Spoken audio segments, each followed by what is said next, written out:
Your Excellencies, distinguished ladies and gentlemen, after that very thought-provoking speech, it will be my pleasure now to welcome Tokumbo. Tokumbo is a very distinguished motivator, a businesswoman who is into baby luxury furniture and also a renowned TEDx speaker, recognized for her expertise in mindset strategy and personal development. And she has been at this for over 20 years. As we begin to celebrate the essence of integrity and honesty, the keynote speaker alluded to it.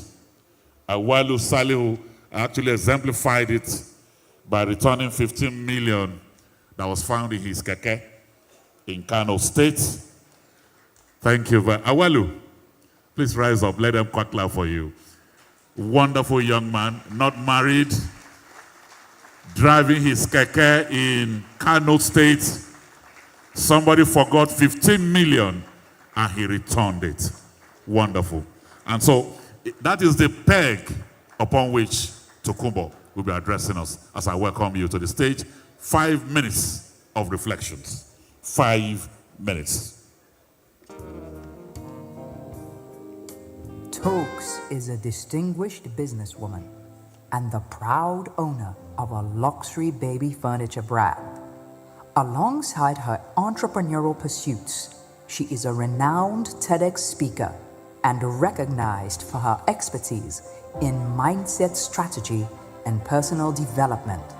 With over 2 decades of experience, Toks has carved a niche for herself as a leading authority in empowering others to unlock their potential and achieve success. Her journey is a testament to her unwavering dedication to helping individuals worldwide cultivate resilience, embrace growth, and realize their dreams through impactful leadership and business ventures. Thank you so much. Oops. Can you hear me? Okay. Thank you all. I had the 5 minutes emphasized, and I'm going to try. In the best-selling novel, The Alchemist, the protagonist, Santiago, is sitting down, reading a book, when a stranger comes and sits next to him and says, "Oh, you're reading that book that tells the world's greatest lie. Nearly all the books in the country tell the world's greatest lie." And he says, "What is that?" And he says, "The world's greatest lie is that at a certain point, we stop being responsible for what happens to us, and fate takes over. That is the world's greatest lie." The trouble with lies like this is that they seep into society, they get into religion, and they enter our consciousness. And before we know it, it begins to drive our actions. It starts to drive our decisions. And when we have the results, we decree that the lie is actually a truth. Years ago, I made the decision with my family to emigrate from my country, my residential country in the United Kingdom, to the United States. We sold everything we had and we moved for a better life. And in the process of our move, I acquired a thriving business.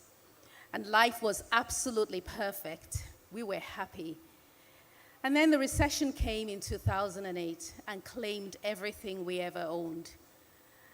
And at that point, I was offered the world's greatest lie. It was easier to say that fate brought me to this point. It would have been easier for me to sit and just accept my lot and say, well, it was not meant to be, or the life that I now have is what is meant to be. But I'm so glad that I didn't. I'm glad that I made the decision to pull myself up and start to rebuild my life. When Awalu found the 15 million that was left in his keke, I don't know what part of him decided to return it. Because we look at the economy, and we look at the state of unemployment in the country, and we look at his age, he's a young man, and you put all of that together, and the stars were aligned for him to keep that money. Many would have said, fate brought you here, Awalu. Many would have said, God answered your prayers. But he made a decision. He chose to resist and reject the world's greatest lie. And he made a decision that brought him here today. In the same book of The Alchemist, there is a quote that says, when you make a decision, you get into a strong current that takes you further than you could ever imagine.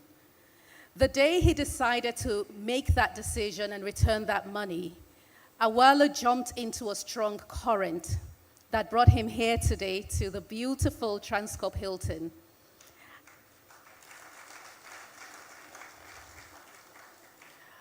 Our daily decisions needs to be framed by authenticity. And authenticity is the daily practice of living as yourself. Reaching down to retrieve the values that have been passed down by our forefathers, by our parents.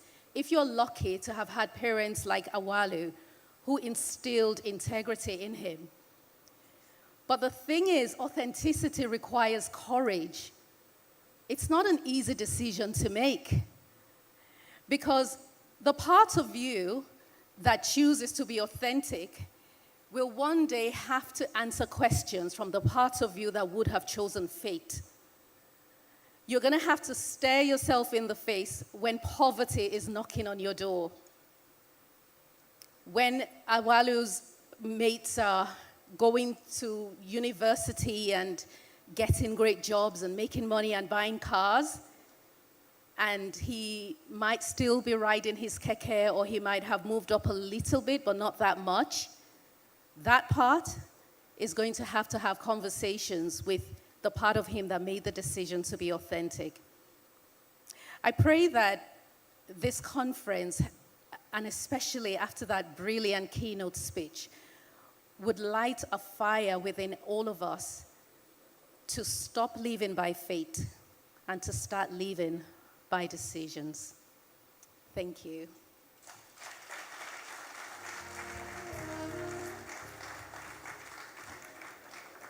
Living by decisions. Tokumbo, thank you very much. And thank you for also coming back home to impact lives.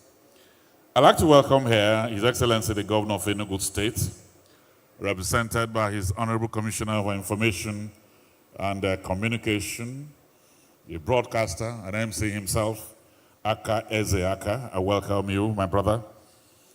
Thank you very much. Also here, the Archbishop of Calvin